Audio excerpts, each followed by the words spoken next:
की असं मी मानत नाही, पण त्यांनी खुलासा केला पाहिजे कुणी लिहिलंय ते. त्यांनी असं लिहिलंय की जेम्स लेननी साक्षेपी जनवी खरा शिवाजी लोकांच्या पुढे आणलेला आहे. म्हणजे जेम्स लेन आधी बाकीच्यांनी काही झकमारी आहे, बाकी कुणी शिवाजीवर काम केलं नाही काय? म्हणजे त्यांच्या शब्दात सांगायचं तर मामा देशमुखांपासून मेंदळ्यांपर्यंत सगळ्यांनी काय केलं? पण आंदोलनाचं म्हणतात. आणि पुढे साधना. मी जरा पुरोगामी कुटुंबातली उदाहरणं घेतोय. संघाबद्दल भरपूर बोलता येईल. समाजवादी विचार नरेंद्र दाभोळकरांसारखा अंधश्रद्धा निर्मूलना प्रवक्ता, मेधा पाटकर आदिवासींच्या प्रवक्त्या. बघा जनआंदोलन, भाषा जनआंदोलनाची, पण जातीचं आलं की मला कशी थोडं खरवडलं की कसं यांचं बाहेर पडतं. काय टिंगल आहे साधनेच्या अलीकडच्या अंकामध्ये. देशपांडे नावाच्या एका माणसाने लिहिले म्हणे शिवाजीचं नाव घ्यायला बंदी घालून टाका म्हणे, नाव घेताना सुद्धा काहीतरी चुकलं तर आमची घरं जाळतील. शिवाजी महाराज हा आटावाळीचा विषय, शिवाजी महाराज हा इतका या पातळीवरचा विषय. भावांनो बहिणींनो, मी आपल्याला नम्रपणाने एवढंच सांगतो की केतकर आमचे मित्र आहेत. केतकर हे संघ परिवाराच्या विरुद्ध लढत असतात आणि म्हणून कुमार केतकरांबद्दल त्या मुद्द्याच्या पुरता मला अत्यंत आदर आहे. मी जाहीरपणानं स्पष्टपणानं बोलतो, अगदी काही मला याच्यामध्ये दडवून ठेवण्यासारखं वाटत नाही.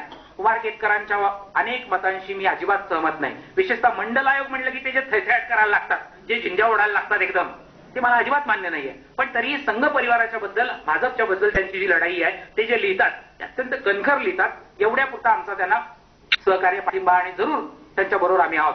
अंधश्रद्धा निर्मूलनाच्या बाबतीमध्ये जसं मिळवणारा कार्य काय आणि पुराव्याशिवाय अजिबात बोलायचं अशी आपली पद्धत आहे. Stand for it. मी जे बोललो त्यांना मी कायम जबाबदार असतो, कायम जबाबदार असतो.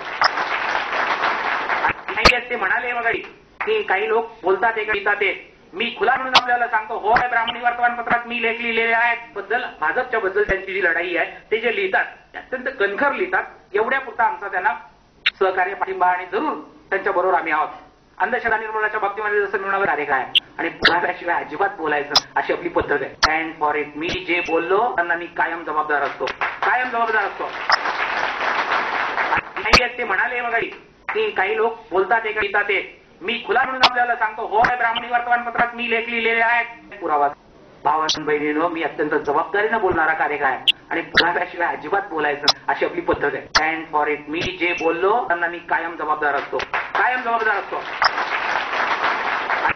ते म्हणाले बघा की काही लोक बोलतात एक लिहितात एक. मी खुला म्हणून आपल्याला सांगतो, हो ब्राह्मणी वर्तमानपत्रात मी लेख लिहिलेले आहेत. मी खुला म्हणून आपल्याला सांगतो, हो ब्राह्मणी वर्तमानपत्रात मी लेख लिहिलेले आहेत. त्यांनी प्रसिद्ध केलेले आहेत, परंतु मी जे बोलतो ते लिहितो.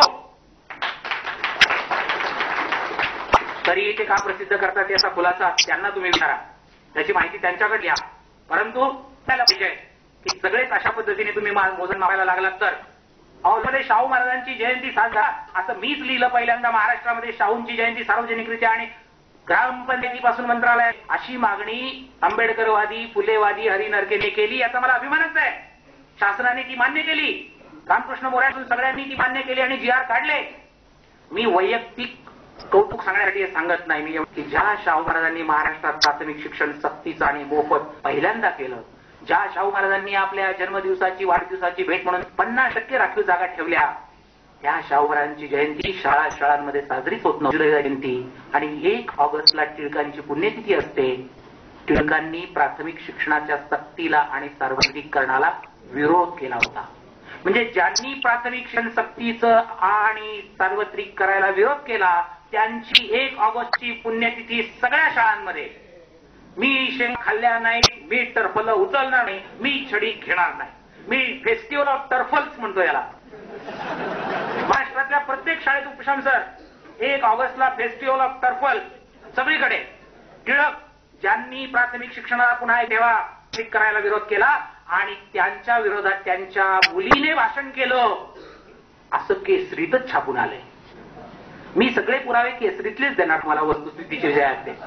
भावांनो बहिणीनो, मी सांगत होतो ते असं की दोष असा आमचा होता की आम्ही शाहूंची जयंती करत नव्हतो, टिळकांची मात्र पुण्यतिथी करत होतो आणि म्हणून शाहूंची जयंती करावी अशा प्रकारचा आग्रह धरला, तो मान्य झाला तर मला आनंदच आहे. मला काही त्याच्यामध्ये वाईट वाटण्याचं नाही, उलट सामाजिक न्याय दिन म्हणून घोषित झाला याच्याबद्दल निश्चितपणाने आनंदाने अभिमान. होय, आम्ही शाहूवादी आहोत, आम्ही फुले शाहू आंबेडकरवादी आहोत.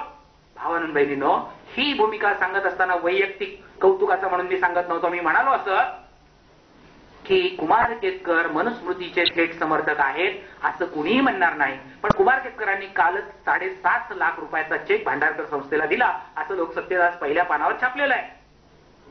आता भांडारकर संस्थेबद्दल मी पुण्याचा असल्यामुळे आणि भांडारकर संस्थेत अनेक वर्ष जाऊन बसत असल्यामुळे, भांडारकर संस्थेतले अनेक संदर्भ ग्रंथ वापरत असल्यामुळे भांडारकर संस्थेबद्दल मी तुम्हाला जे सांगणार आहे ते काय आहे.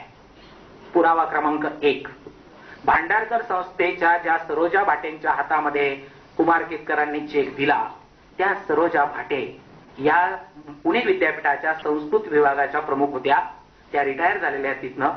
त्या प्रमुख असताना त्यांनी पुणे विद्यापीठाच्या परामर्श नावाच्या त्रैमासिकामध्ये, तत्वज्ञान विभाग परामर्श नावाचं मासिक त्रैमासिक छापत असतं. मी काय म्हणतो नीट ऐका. पुणे विद्यापीठाच्या परामर्श नावाच्या अधिकृत प्रकाशनामध्ये या सरोजा भाटेंनी, मला वेळ असती तर मी अजून अर्ध्या तासामध्ये सरोजा भाटेंचा सगळा पंचनामा तुमच्या समोर ठेवलाच असता. भावानंद बहिणीनो, मी आपल्याला नम्रपणाने एवढंच सांगतो की हे 7.5 लाख रुपये मनुस्मृतीच्या प्रचारार्थ खर्च होणार आहेत, मनुवादाच्या प्रचारार्थ खर्च होणार आहेत. कारण भांडारकर संस्थेवर हल्ला झाला तर भांडारकर संस्थेची जी कपाटं फुटली, काचा फुटल्या, काय फाटलं तुटलं, 1 कोटी रुपयाचा विमा त्यांचा आहे. त्यांचं नुकसान भरून त्यांना मिळालेलं आहे किंवा मिळणार आहे, त्याची प्रक्रिया चालू आहे. महाराष्ट्र सरकारने 10 लाख दिलेत, पुणे महापालिकेने 10 लाख दिलेत, पिंपरी चिंचवडने 10 लाख दिलेत, माशेळकरांनी काही दिलेत, सकाळने काही दिलेत, लोकसत्ताने काही दिलेत. आता तुमच्या माहितीसाठी मला हे सांगू द्या की अहो, भांडारकर संस्थेच्या या सरोजा भाटेंनीच लिहिलंय हो की रिक्षावाल्याला भांडारकर रस्ता माहित असतो पण भांडारकर इन्स्टिट्यूट माहित नसते. त्याचं कारण काय माहितीये?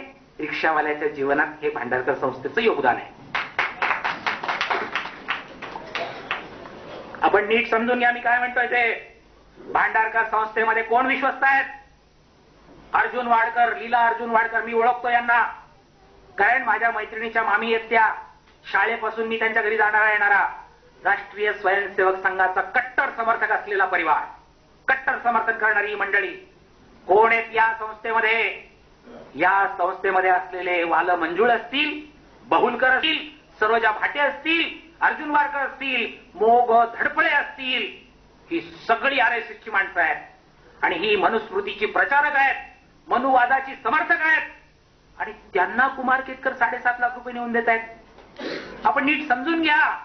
कशासाठी मदत करताय तुम्ही? कोण मदत करावी पण लायकीची असेल तर, सत्पात्री दान असं म्हटलेलं आपल्याकडे, त्याचा योग्य उपयोग होणार असेल तर. भावान बहिणीने नीट समजून घ्या. हल्ला काय झाला? म्हणाले पोरांनी ग्रंथ फाडले, हस्तलिखित दुर्मिळ नष्ट केली. माहितीसाठी सांगतो, एकही दुर्मिळ हस्तलिखित नष्ट करण्यात आलेलं नाही. फक्त भारतामध्ये या प्रकरणानंतर एकच हस्तलिखित नष्ट केलेलं आहे, नष्ट झालेलं आहे, आणि ते गजानन भास्कर मेंदळे यांनी लिहिलेल्या शिवचरित्राचं त्यांनीच नष्ट केलेलं हस्तलिखित. हा एकमेव पुरावा आहे, एकमेव पुरावा. एकच हस्तलिखित नष्ट झालंय, ते गजानन भास्कर मेंदळे यांनी स्वतःच नष्ट केलंय, स्वतः लिहिलेलं. बाकी कुठलंही हस्तलिखित या प्रकरणात नष्ट झालेलं नाही. अहो, किती खोटं लिहावं वर्तमानपत्रांनी. सकाळ लोकसत्ता यांनी तर एवढी आघाडी उघडली, मग तिथे येऊन कोण रडतंय काय आणि कोण काय म्हणतंय काय आणि कसा धक्का बसलाय काय, इतकी भडक वर्णनं, इतकं भीषण चित्रण आणि इतकी पानं. मी आपल्याला नम्रपणाने एवढंच सांगतो की अहो, जे कधी भांडारकर इन्स्टिट्यूटकडे आयुष्यात फिरकले नाही तो, त्यांनी चमकून घेतलं या प्रकाशात. तेवढंच ज्ञान प्रकाशात चला नाव येतंय, 11 रुपये दिले तरी नाव छापून येतंय चला पहिल्या पानावर. मला सांगतो वाईट काय वाटतं माहिती का? अरे, पारध्यांवर हल्ला झाला, पारध्यांना उद्ध्वस्त केलं गेलं, टाकला